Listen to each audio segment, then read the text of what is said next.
My parents wanted me to give my $900,000 inheritance to my unemployed brother, so I sold everything.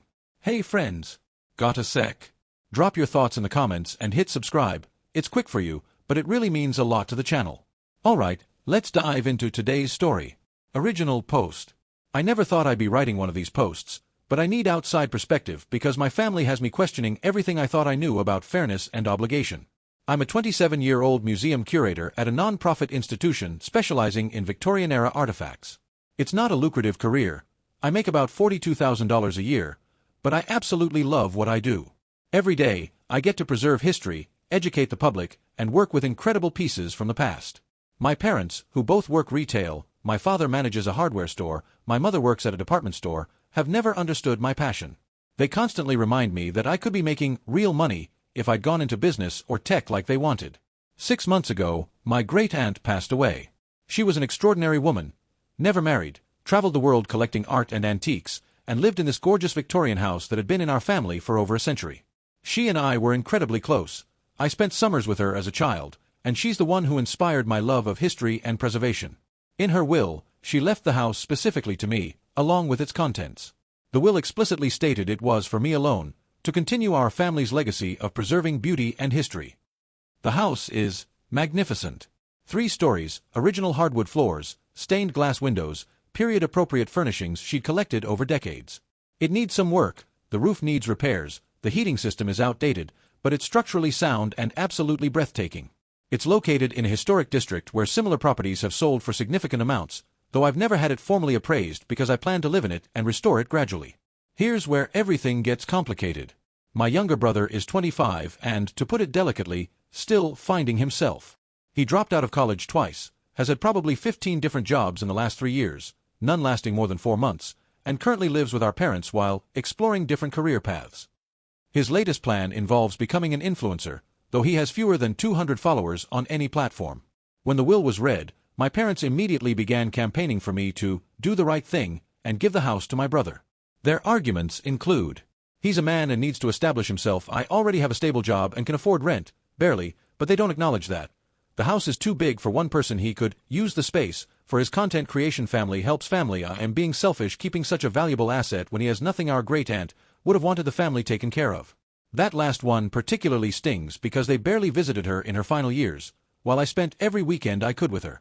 My brother visited exactly twice in the last decade, both times when he needed money.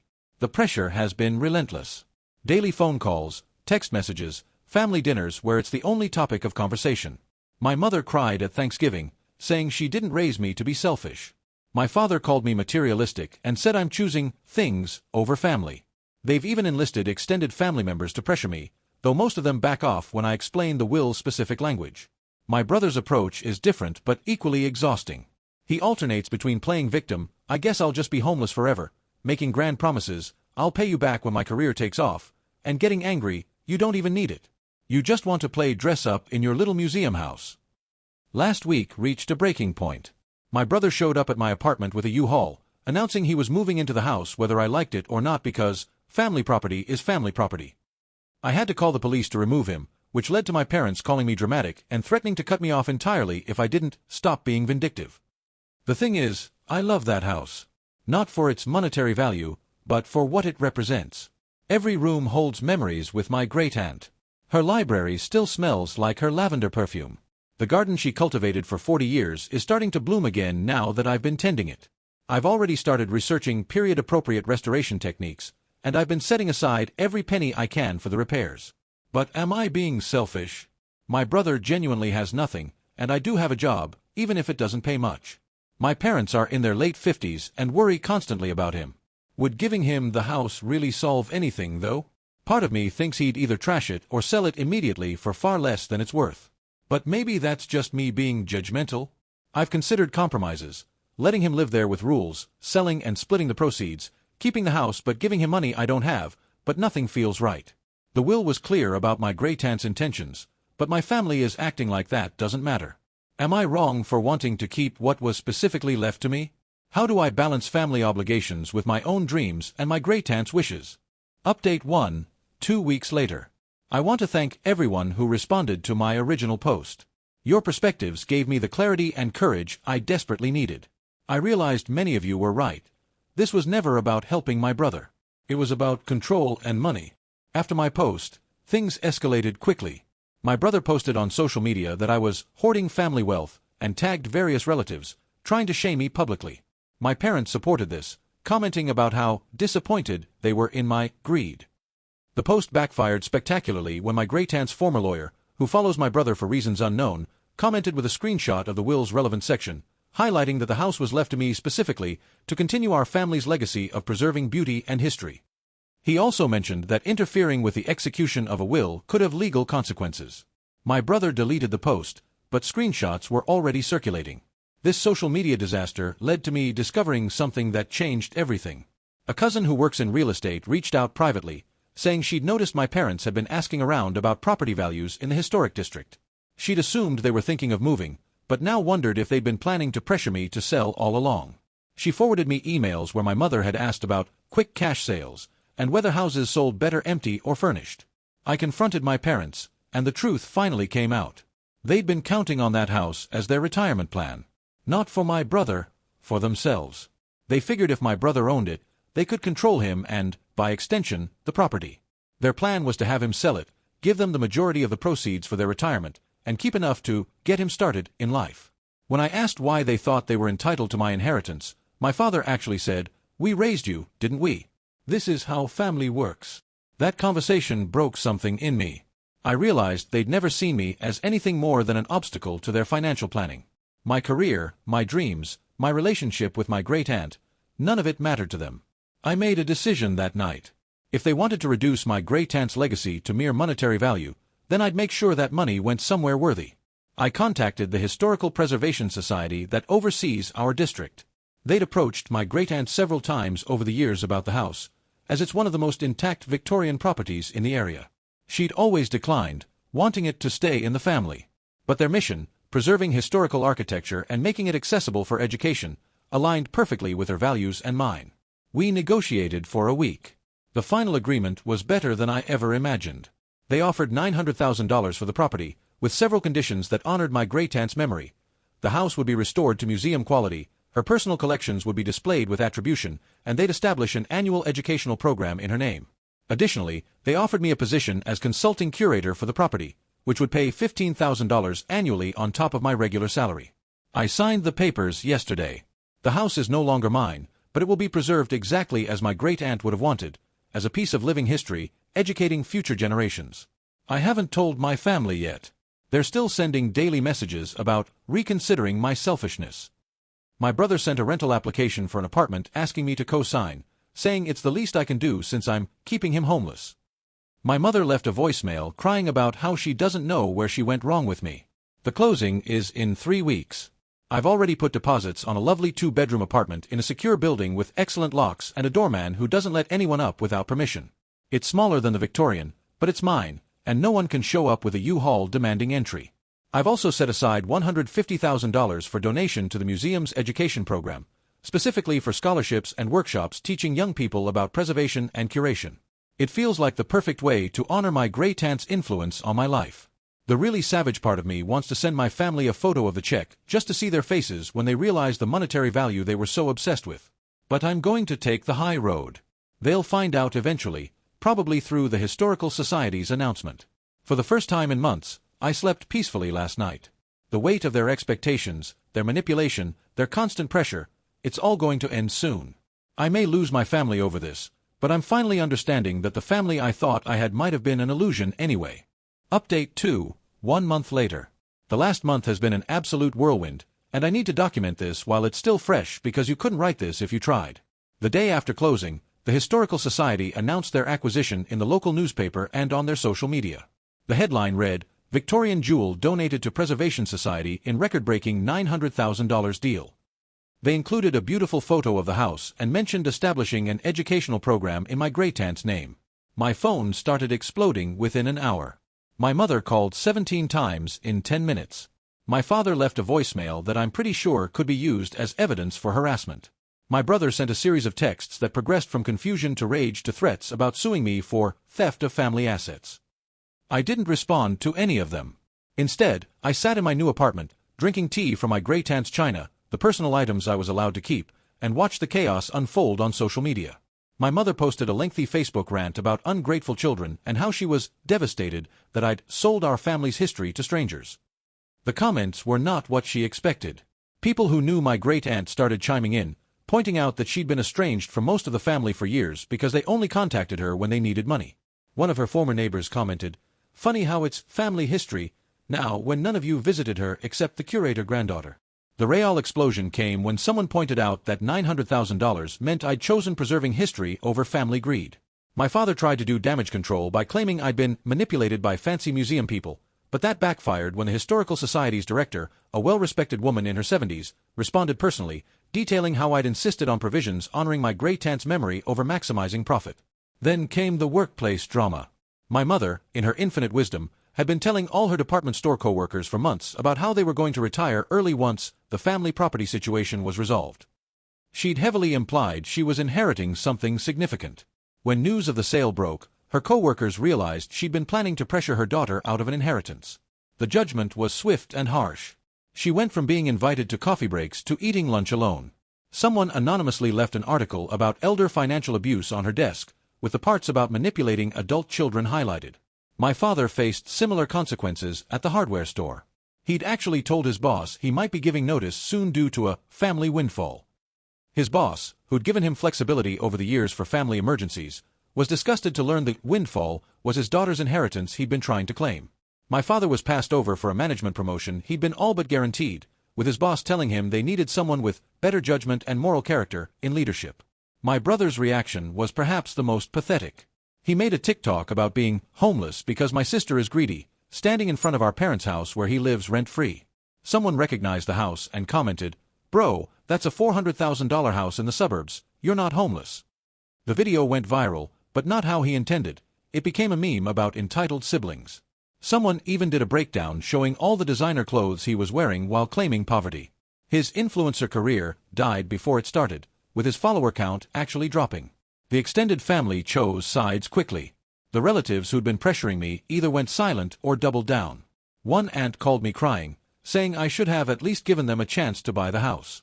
When I asked if she had $900,000 available, she hung up. But surprisingly, several family members reached out in support. A cousin admitted my parents had been borrowing money for years, always promising they'd pay everyone back when things worked out with the estate. Multiple relatives revealed similar stories of financial manipulation. The best revelation came from my great-aunt's former housekeeper, who reached out after seeing the news. She told me my parents had visited my great-aunt exactly once in her final 5 years to ask for a loan for my brother's business venture, a failed cryptocurrency scheme. My great-aunt had refused and told them she was disappointed in how they'd raised their son to expect handouts while disparaging their daughter's honest career. Apparently, that's when she updated her will to be absolutely explicit that the house was mine alone. 3 weeks after the sale, my brother attempted one last desperate move. He showed up at my workplace, causing a scene in the museum lobby, demanding I give him his share of the sale. Security removed him, but not before several patrons recorded the incident. The museum's board was incredibly supportive, especially after I explained the situation. They actually increased security and gave me flexible work-from-home options for my safety. The legal threats never materialized. The lawyer my family consulted apparently laughed them out of his office when they explained they wanted to sue me for following the explicit terms of a will. He told them they had no case and would likely have to pay my legal fees if they tried. Update 3 months later. It's been 3 months since the sale, and I wanted to provide a final update because the long-term consequences have been even more satisfying than the immediate chaos. My brother is still living in our parents' basement. His grand plans for influence and entrepreneurship have evolved into exactly nothing. He applied for several jobs but burned every bridge in our town with his viral TikTok and public tantrum at the museum. Even fast food places won't hire him because he's become locally infamous as the inheritance beggar. He spends his days gaming and complaining on forums about how family betrayed him. My parents have started charging him rent, $200 per month, which he claims is abusive. The irony of them now dealing with his entitlement after enabling it for years is not lost on me. My parents' situation has progressively worsened. The social isolation at their workplaces has continued. My mother was moved to the stockroom, effectively a demotion, after several co-workers complained they weren't comfortable working with someone who brags about stealing from their children. My father's hardware store has become awkward as contractors and regular customers have heard the story, small-town gossip travels fast. Several long-time customers specifically ask for other employees to help them. Their dream of early retirement is completely dead. If anything, they'll need to work longer to support my brother. The family dynamics have also permanently shifted. During Easter dinner, which I didn't attend but heard about from cousins, my parents tried to paint themselves as victims of my betrayal. My grandmother, who had been silent until then, stood up and announced she was changing her will to exclude my parents entirely, stating she wouldn't let them pressure another family member for money. She's leaving everything to charity, making sure to specify that decision was inspired by my integrity in honoring my great-aunt's wishes. Other relatives have reportedly followed suit or added ironclad provisions preventing inheritance challenges. Meanwhile, my life has flourished. The $150,000 donation to the museum's education program has already funded 12 scholarships for underprivileged students interested in preservation careers. The program was featured in a national museum publication, which led to a prestigious institution offering me a senior curator position with a $75,000 salary, almost double what I was making. I accepted and will be starting next month. The consulting position with the Historical Society has been incredible. We've discovered several previously unknown pieces in my great-aunt's collection, including correspondence from a famous Victorian author that's attracted international scholarly attention. The house has become one of their most popular attractions, with sold-out tours every weekend. They're even planning a documentary about my great-aunt's life as an independent woman collector, and they've asked me to be a primary consultant. I've also found unexpected peace in my new apartment. It's modern, secure, and entirely mine. I've decorated it with selected pieces from my great-aunt's collection, items that were personally meaningful rather than valuable. Every morning, I have coffee from her china set and read in the reading chair she left me, feeling her presence and approval. The no contact with my family has been liberating. I changed my phone number and haven't given it to any family members who might share it. The doorman at my building has photos of my parents and brother with strict instructions never to let them up. The museum has their photos on a do not admit list. For the first time in my life, I'm living without the weight of their expectations and criticisms. Last week, I received an unexpected letter forwarded through the Historical Society. It was from my mother, pages of manipulation disguised as an apology. She wrote about how she might have been hasty, and how family should forgive each other. She mentioned their financial struggles, my brother's depression, and how all of this could have been avoided if I'd just been reasonable. She ended by suggesting we could start fresh if I would just help them get back on their feet. Perhaps a loan of $50,000 would show I still cared about family. I read it once, laughed at the audacity, and shredded it. The greatest irony in all of this is that if they had ever genuinely supported my career, celebrated my relationship with my great-aunt, or shown authentic love without financial motivation, I would have gladly helped them within my means. If my brother had shown any initiative or respect, I might have let him stay in the house temporarily while he got his life together. But they showed me who they really were, and I believe them. Final reflection. Looking back at this entire saga, I've learned invaluable lessons about family, money, and self-worth. My great-aunt left me more than a house. She left me the opportunity to discover my own strength and the courage to stand up for my principles. The Historical Society recently unveiled a plaque at the house with my great-aunt's name and dates, followed by, preserved for future generations through the vision of her great-niece, who chose history over greed. They didn't name me at my request, but seeing those words validated every difficult decision I made. I've started therapy to work through the guilt and grief of losing the family I thought I had. My therapist helped me understand that I'm not mourning the actual people but the idea of who they could have been. The family that existed in my hopes, supportive, loving, proud of my accomplishments, was never real. The real family saw me as an ATM they couldn't quite crack open. Next month, I'm starting my new position, moving to a city 4 hours away where nobody knows this drama. I'll be working with collections that museums around the world request for exhibitions. My salary will be comfortable enough that I'm already planning to establish my own scholarship fund. The Historical Society has asked me to remain on their board as an advisory member, which I've happily accepted. I've also started dating someone, a fellow historian I met at a conference. He knows the whole story and admires how I handled it. He said something that resonated: "You didn't just preserve a house, you preserved your integrity." His family has welcomed me warmly, showing me what healthy family dynamics actually look like. My parents and brother have made their choices, and now they're living with the consequences. They wanted the house's value so badly that they destroyed relationships worth more than any property. They could have had a daughter and sister who would have supported them emotionally, celebrated their successes, and yes, helped within reason during genuine hardships. Instead, they have empty bank accounts, damaged reputations, and a basement-dwelling son they created through their enabling. Sometimes I drive past the Victorian house, now with its historical society plaques and perfectly maintained gardens. Tour groups gather on the wraparound porch where I once sat with my great-aunt, listening to her stories. Her legacy lives on, educating and inspiring others, exactly as she would have wanted. And in a way, that's the greatest revenge of all. Not the money they'll never see or the comeuppance they're experiencing, but the knowledge that beauty, history, and integrity won over greed and entitlement. To anyone facing similar family pressure over inheritance or financial matters, trust your instincts. The people who truly love you won't demand you sacrifice your dreams for their comfort. Real family supports your success, not schemes to steal it. And sometimes, the best way to honor those who believed in us is to stand firm against those who don't. My great-aunt once told me, houses can be rebuilt, fortunes can be remade, but integrity, once sold, is almost impossible to buy back. I kept my integrity. The house is preserved. And my family. They sold theirs for a dream of easy money that turned into a nightmare of their own making. I sleep peacefully in my secure apartment, surrounded by carefully chosen mementos of someone who actually loved me for who I am. That's worth more than any inheritance, and it's something no one can ever take away.